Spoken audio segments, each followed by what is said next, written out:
Good morning, children. Good morning, Mr. Marshall. Now, you may wonder why I'm dressed like this. Well, I'm a sperm. What I found wild over there is an egg. Now, children, I'm going to swim over to Fran. Here I go. And here I am. Hello, Fran. Hello, Russell. And that's what sex is.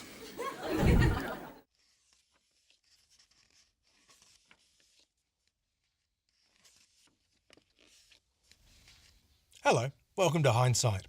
Let's talk about sex, the birds and the bees.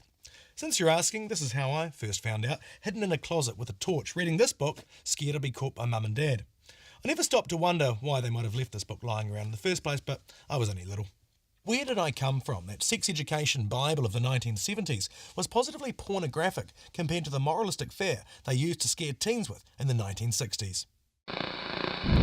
Don. You know, I've never felt about anyone the way I feel about you. Gosh, Betty, I think you're wonderful, too. Are you sure you have to be home right away? Why? Oh, I guess not. Not for a while, anyway.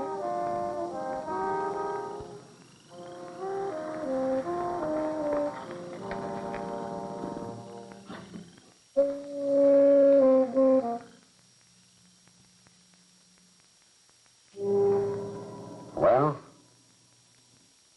there they are. Take a look at this.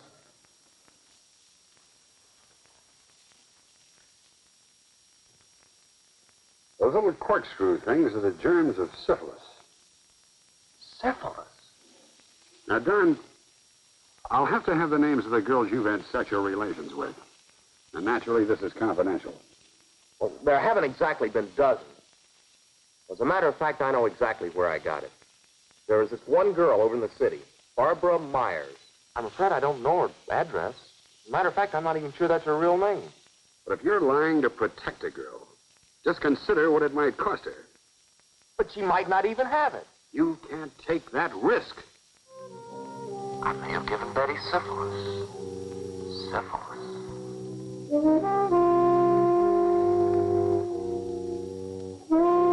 She'll never know until it's too late. She goes insane or becomes a hopeless cripple. Now, there's something I want to tell both of you. Now, what's happened is past. You both have the disease, and you will both have to be treated. Now, you took a risk by doing something that society condemns. Perhaps you didn't realize some of the penalties involved.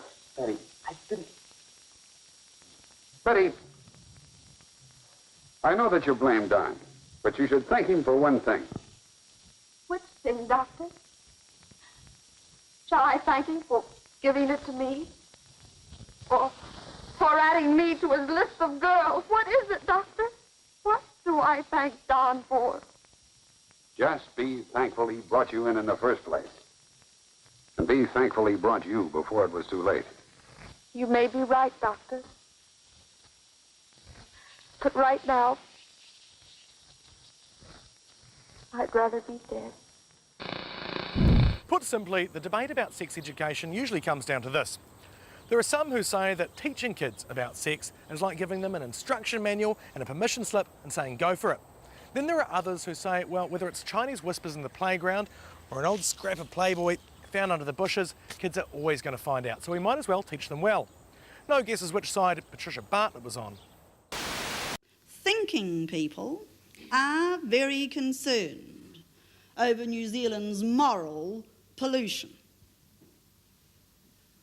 While, in my opinion, a misguided section of the community believes The cure for all these social ills is to introduce a compulsory, extensive sex education program.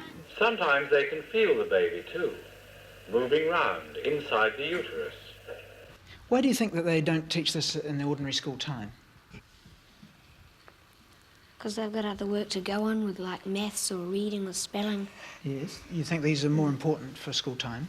And our parents might not know that we're learning it, and they might not want us to. For thousands of years, the human race has reproduced itself without formal sex education. One would think, listening to so-called experts, that sex was not a God-given natural instinct, but something one could only learn through hours of laborious study. Normal parents can impart the basic facts of life in approximately 5 or 10 minutes. Sexual attitudes are caught, not taught.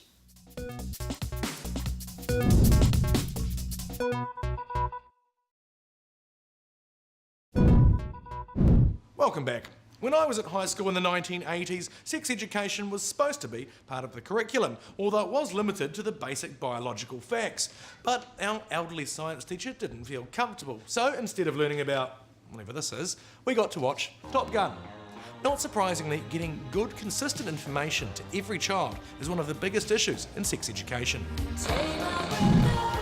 These two glands produce a fluid which we call, anybody know? Anybody know? Semen. Semen, right. This science teacher uses modern audiovisual aids and graphic textbooks.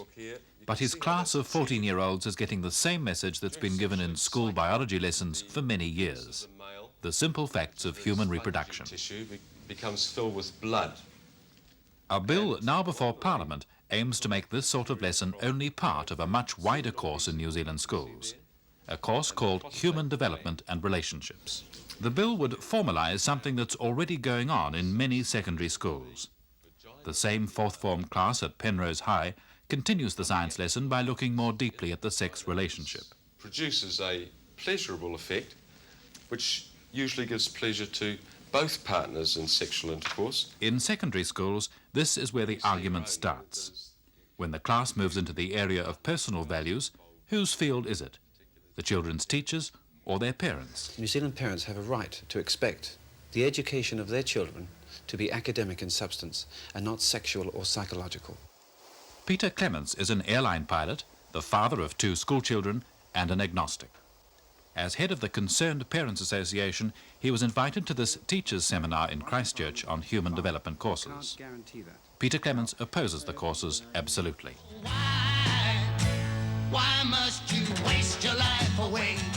Today's teenagers may be more relaxed than their parents or teachers when it comes to talking about sex, but many teachers still feel their pupils are looking to the school for something more than factual information. In many, many cases, our students are going to say to us, "Where do you stand, miss?" or "What do you think, sir?"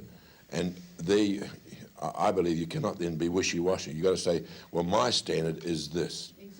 I'm quite happy to take part in a morality program, but I'm not happy to moralise. And I think particularly at the senior end of the secondary school, it's enormously important that people don't pass judgments. It's that bad ball, Casey, sunshine man. It's often said the simple answer to the problem of teenage sex is the word no. But there's ample evidence some youngsters are just not saying no. Last year, more than 4,000 New Zealand babies were born to unmarried teenage mothers. At our VD clinics, half the female patients and a quarter of the males are teenagers. We estimate that certainly by the sixth form, by sort of 16, 17-year-old age, 50% sexually active. And in some classes, to be quite honest, at the third form, you can sense in certain types of class that probably nearly half the class is already sexually active, and that's third and fourth forms. The teacher, if they have any experience at all, can pick out the child in need of help. Once the teacher has picked out those children who are in need of help, there should be some way that they can be counselled outside of the education system. Life in the future is going to be very difficult for the children of today. They're going to have to earn a living and live in a world that's technologically far in advance of that which we have now. They're going to need all the knowledge they can get. And yet here we are messing around with human relationships and development programs. It's a complete experiment, and they're experimenting with our children. My first guest not only has experience teaching sex education, she's a life member of the Family Planning Association, an abortion reform campaigner for more than 4 decades, and in her younger years managed to cause quite a stir campaigning for contraception education too. Dame Margaret Sparrow, welcome. Thank you. When you first started teaching sex education, what did it consist of? Well, I first started really when I was in the health department in New Plymouth, doing puberty talks for mothers and daughters. And the first time I ever got involved in a public sex education lecture was in the winter time. It was in July in New Plymouth. And by the time came to start the lecture, there were 600 people there. And I'd never done a lecture in public before. I didn't even know if you were allowed to say the word penis in public, but I did. And then in the same job, I also moved on to venereal disease education with secondary schools. And in that situation, I used a couple of films. They were American public health films, and they were called 250,000 Teenagers and Innocent Party. And they were really scare tactics more than anything else.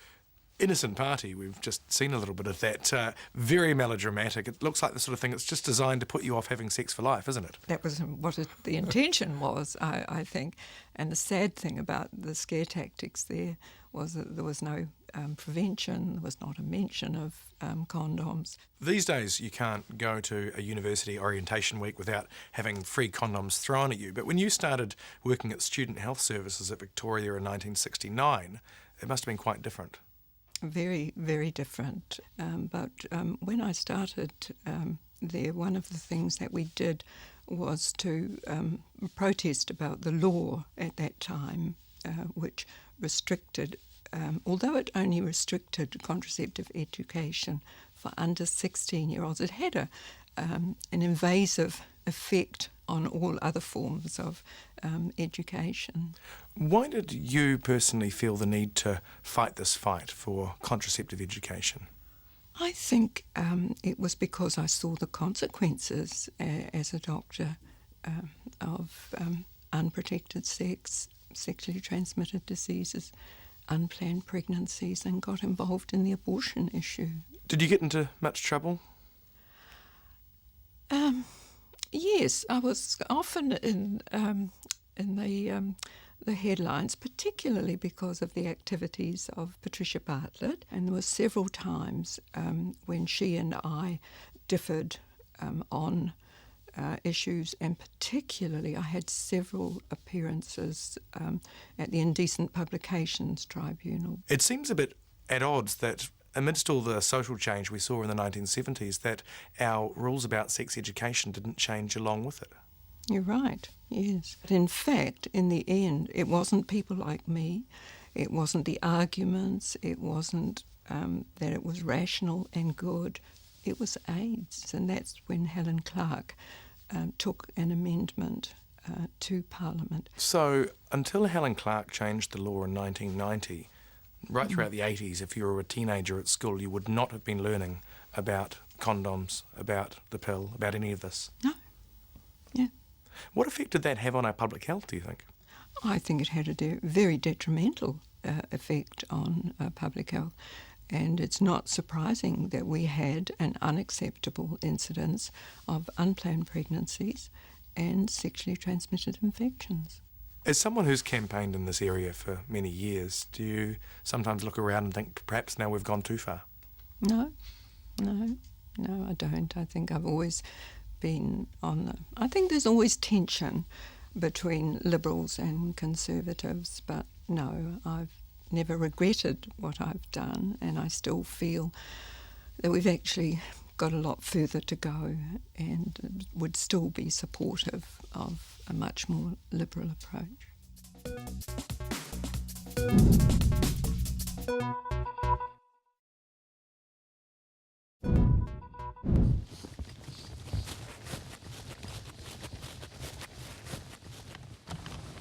Welcome back. As most people realise, whether we teach them or not, teens will be teens. But still, the sex education debate rages on, and our sexual health suffers as a result. Let's take a look. Women living in the cities have reasonable access to advice on abortion, but that's not always the case for women in rural areas. West Coast women even marched on Parliament when they couldn't get anyone authorised to approve an abortion. The amendment will see the end to theirs and others' need for certifying consultants. The amendment also would allow education on contraception in schools for under 16s. At the moment, they can get condoms with a doctor's prescription, and Health Minister Helen Clark says it's ridiculous they can't be taught about it in school. Sex education in action. Some parents are embarrassed to talk about it. But the Health Minister has an Education Review Office survey of 100 schools, which shows many aren't doing enough. I am increasingly drawn to the view that the health syllabus should be a compulsory part of our education program in New Zealand. Whether it should be compulsory will be up to the first MMP Parliament, and it's likely to be controversial, especially if National ends up in a coalition government with the Christian Coalition. We want our kids to be treated as human beings, not animals on heat. Did you bring it? I forgot it. Forget it. The safe sex message was hammered home in the 80s as we learned about HIV and AIDS. But a new study on sexually transmitted diseases in the Waikato and Bay of Plenty suggests condoms aren't being used now nearly enough. The survey by the Environmental Science and Research Institute shows 379 people in every 100,000 have chlamydia. Those most at risk are young adults aged between 15 and 24. This 9-month-old wasn't planned. Her teenage mum believes there'll always be babies like Tyler.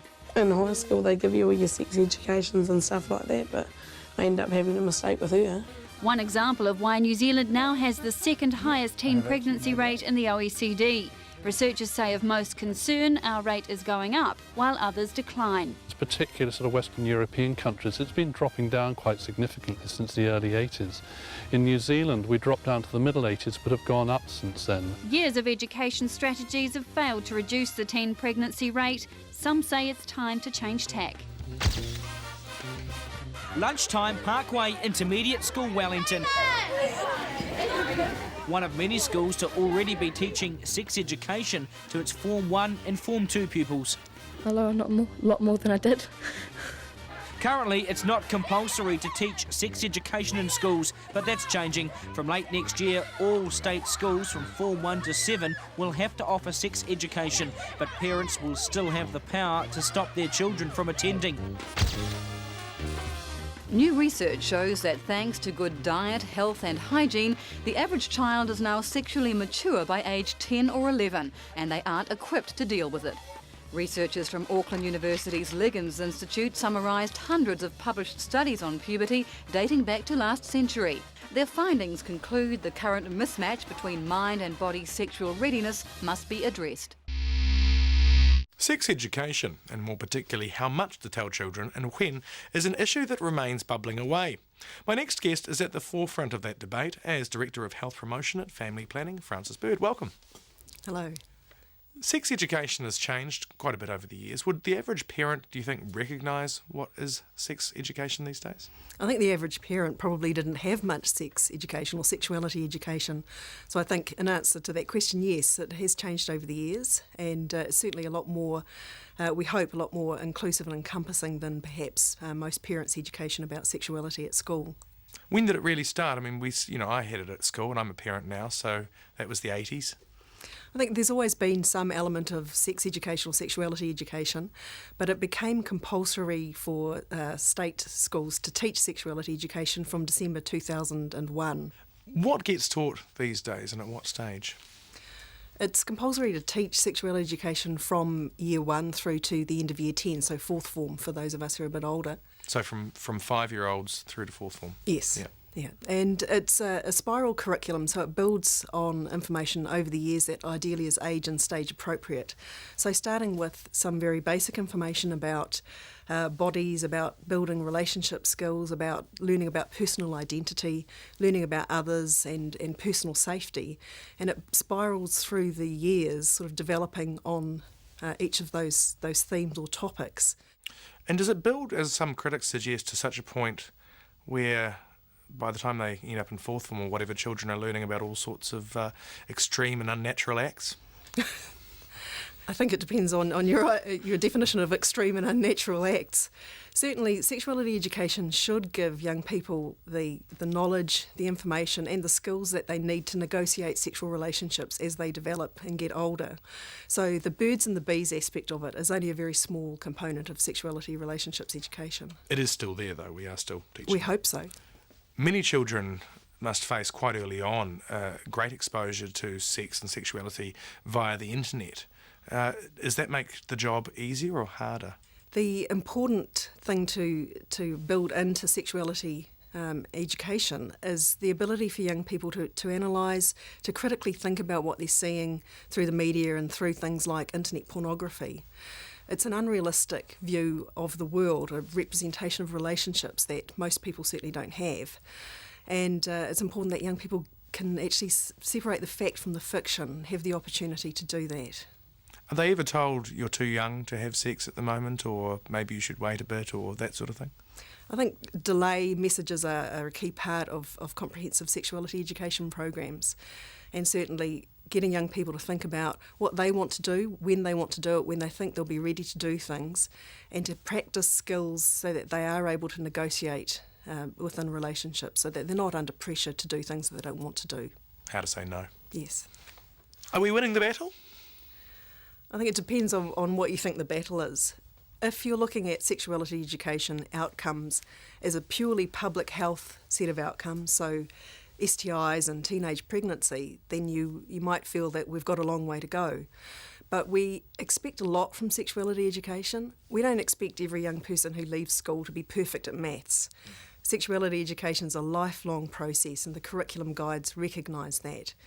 So if young people are leaving feeling positive about themselves, about their bodies, interested in pursuing equitable, pleasurable relationships, then I think we're winning the battle.